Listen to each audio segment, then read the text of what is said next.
This is just an absolute joke. So I'm going to make this video right now. I'm going to compose myself and I'm going to get this off my chest because I just watched Ariel Helwani interview Nate Diaz for a very long time, and this was a very important interview. It was a very hyped up interview as well because this was time to clear the air. What's going on with Nate Diaz? Why hasn't he accepted a fight? Is it because of the UFC? What's going on between the UFC and Nate Diaz?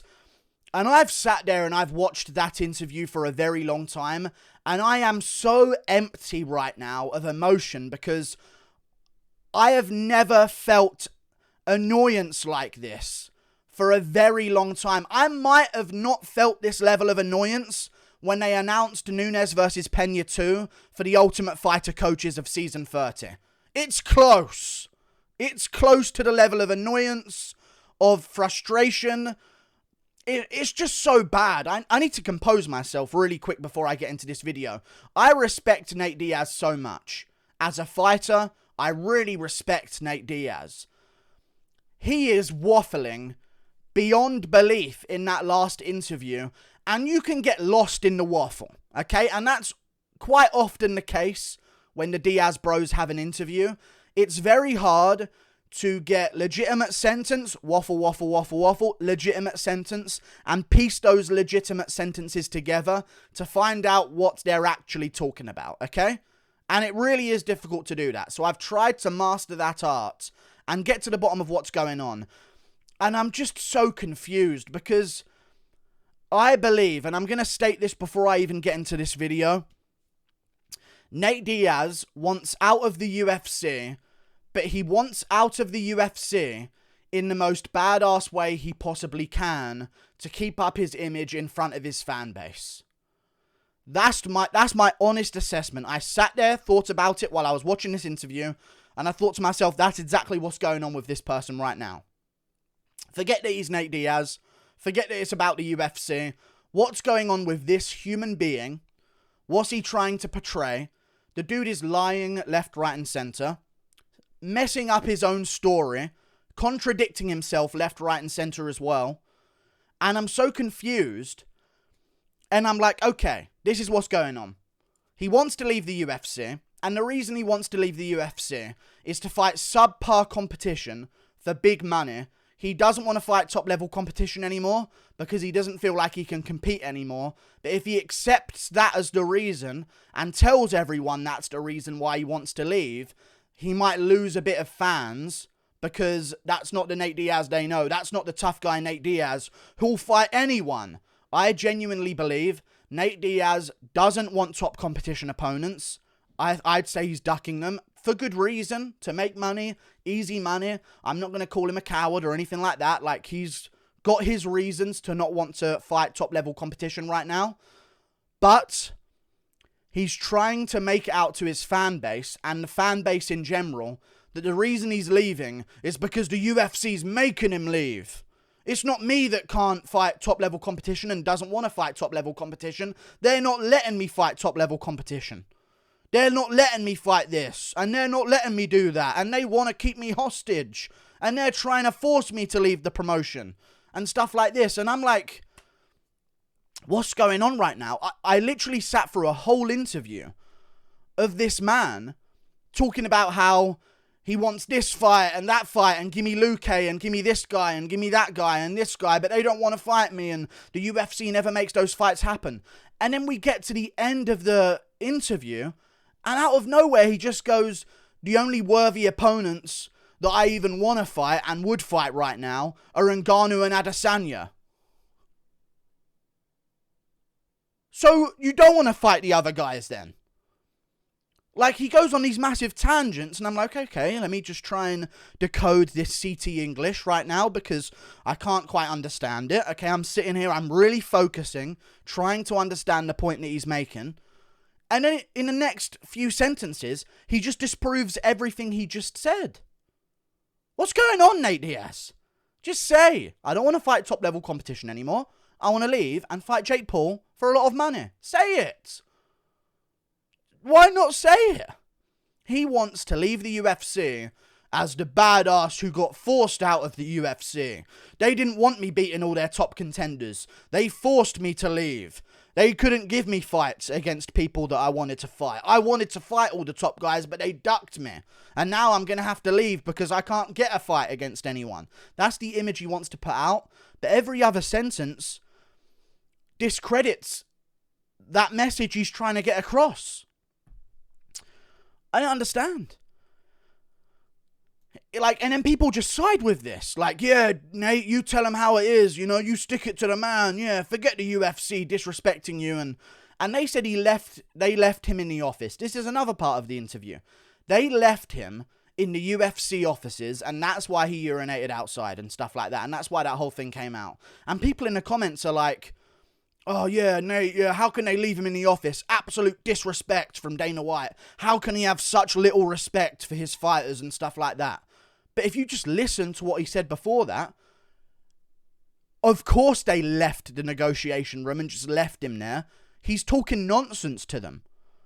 They're trying to tell me about these matchups that they have, and I'm like, I don't want to fight those guys. I want to fight Ngannou and Adesanya, and then they left. Of course they left, dude. Obviously you can't fight Ngannou and Adesanya. And here they are talking about all these matchups they have for me and all that. And there's another thing. And then he waffles on about Khabib being a coward and all of this type of stuff and whatever he gets into. And he circles back round. But, of course they left you. Imagine if you were the promoter. Hey, we have this matchup. Luke Kay's looking for a fight. We've got Khamzat Chimaev here. You said you want top-level opponents. You said you want to fight in the welterweight division. Here's this guy, that guy, this guy. Let's talk matchups. Let's talk trying to make something happen. And the guy you're talking to is like, no, give me Adesanya or Ngannou. If I was a promoter, I'd be like, oh, you're a clown? Oh, you're not taking this seriously at all? Okay, we're leaving. And you can go and do something else. And I think right after that moment was when Dana White came out in an interview and said, almost annoyed in an interview on the Mac Life, and Ariel brought this up in the interview as well with Nate Diaz. He said, oh, and that was when Dana White came out and said he should just go and fight Jake Paul. That's a fight that makes sense for him right now. Just go and fight Jake Paul and leave the company. I think Dana White came straight from that negotiation process and thought to himself, this guy's crazy. He wants matchups. We're trying to give him matchups.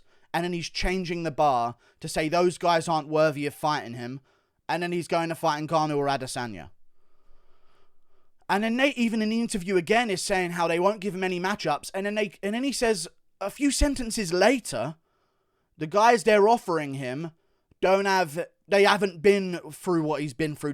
They've never been knocked out or submitted or tapped, or they haven't been through enough to get a fight with him. They're not worthy enough. Dude, you're not even ranked. Welterweight, lightweight, nowhere. You aren't ranked anywhere because you aren't winning fights. Not worthy. You're not worthy of them. Straight up. And then he's talking about how the UFC don't pay him anything. And then in the very next sentence, to keep up this tough guy bravado, they're offering me more money than anyone on the roster. Except Conor, but I won't even get into that. But, and then, so they're offering you the most money than any other champion on the roster then. So they're not paying you enough. So it's not a money issue. They're offering you more than enough money. So then that's taken away the last 10-minute ramble that you had about them not paying you enough. And the whole time, Ariel Helwani, who is just so anti-UFC, it's like the worst guy to host these interviews, is sitting there like, yeah, what else did they say, Nate? And then they said that. Oh, God, they're horrible, aren't they, Nate? Oh, God, Dana White did that. Oh, God, he's such a bad guy, right?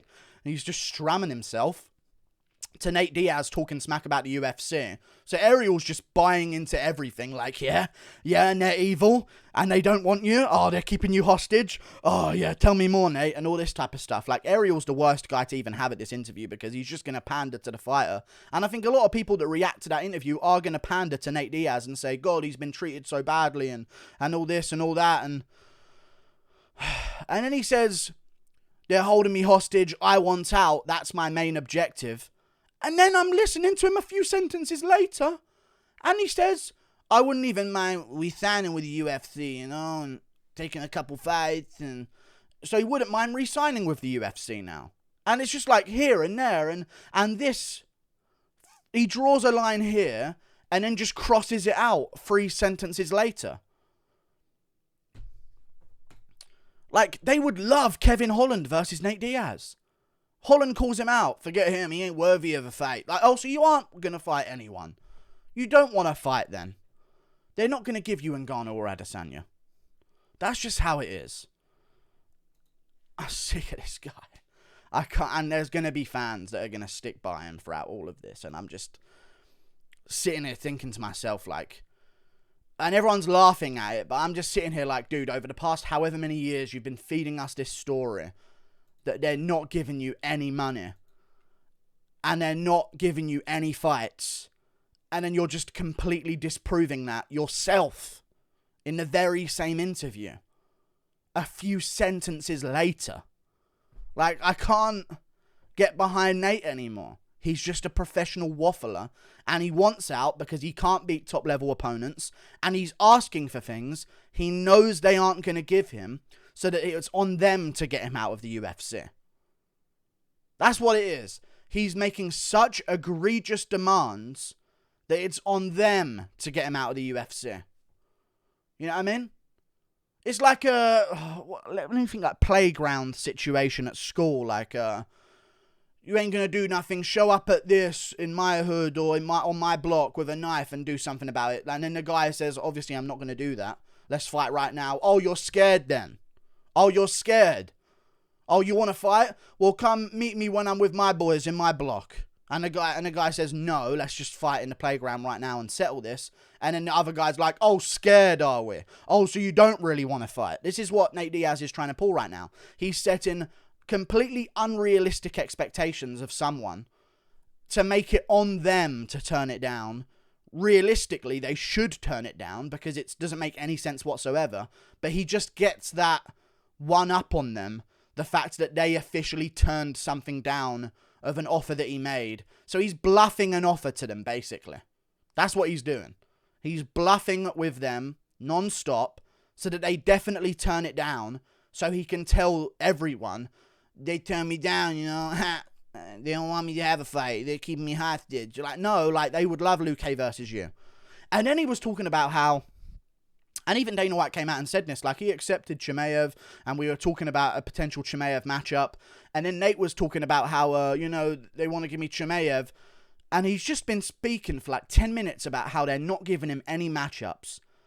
And then he said, and I don't want that because they're just trying to build him up. Oh, so you're just admitting you'd lose to him then?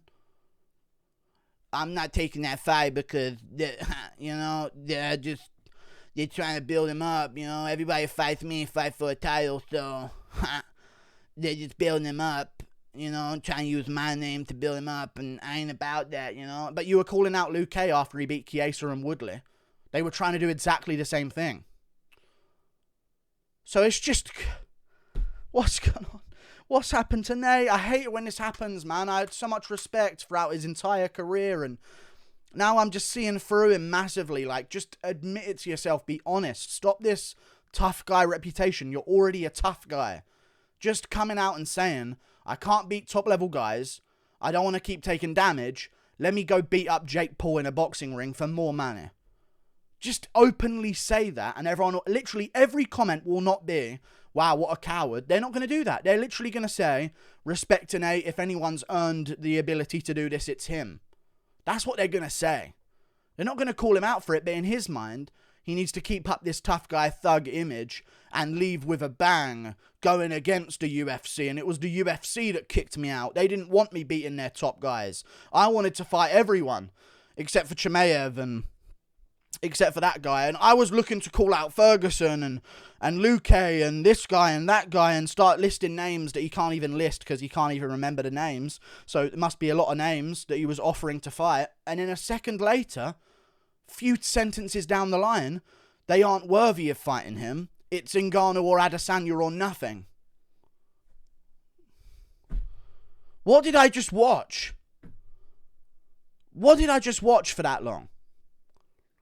And everyone's trying to figure it out. Like, I wonder what the UFC's trying to... Are they trying to slowball him until McGregor comes back and this and that? No, I think it's just Nate being so difficult to deal with. And that's exactly the vibe that I got when Dana did that interview saying he should go and fight Jake Paul.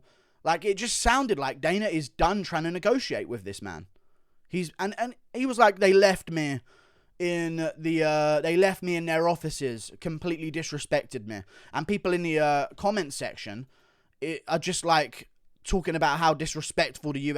How could Dana disrespect Nate? He gave $250K to that Nelk boy, but he's disrespecting Nate, leaving him in the interview. And how can Dana do this to his fighters? The disrespect he has is so bad. But like, if I was a promoter and someone was like, on the public press, they aren't offering me any fights, and my response to that as a promoter was to get him in an office to discuss making fights with him that make sense, and I started giving him some names. He wants to fight at welterweight. Okay, here's some welterweight names that we don't mind matching you up against right now. Here's this name, that name, this name. Tell me what you want. We'll try and make something happen. And he says, none of those guys are worthy. Give me Ngannou or Adesanya.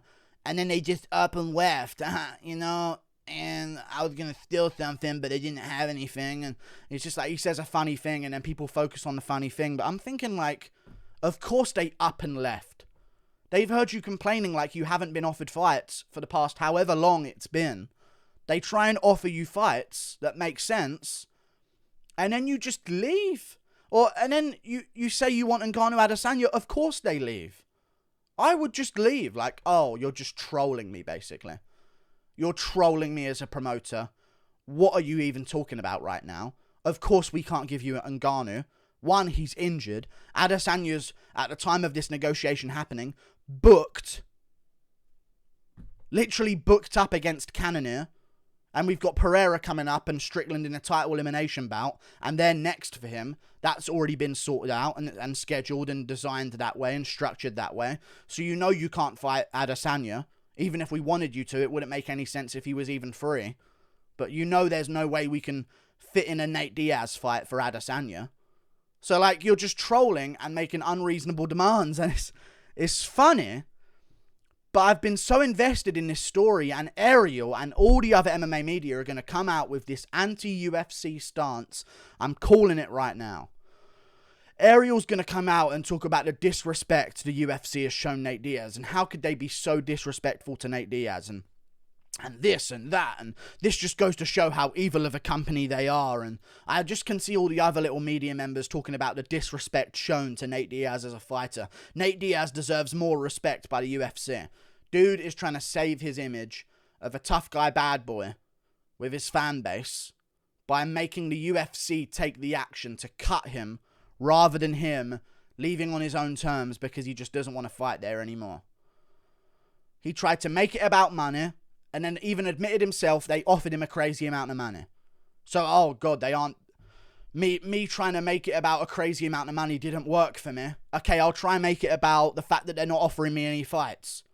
And then they tried to offer him fights. Oh God, that didn't work.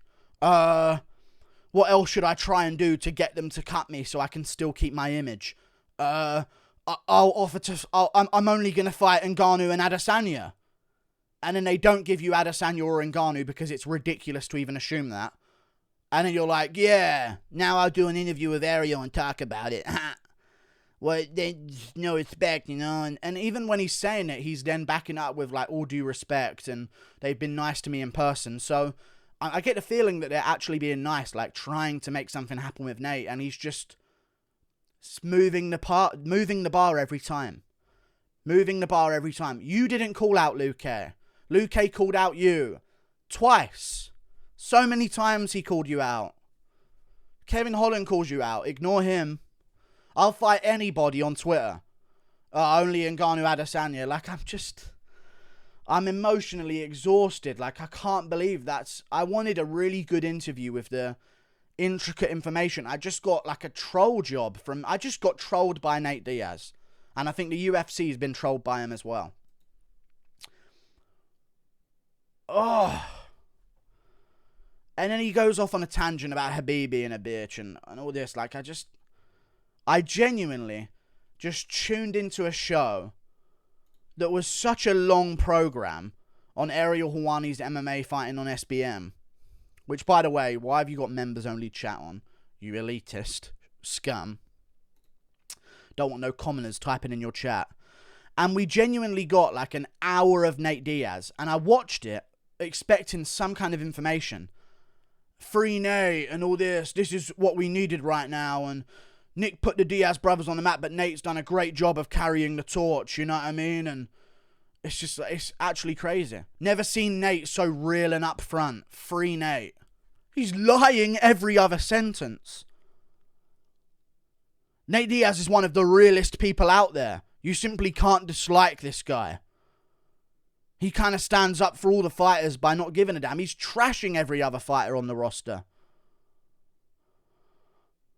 Oh my God, man. I just can't. I can't get over it.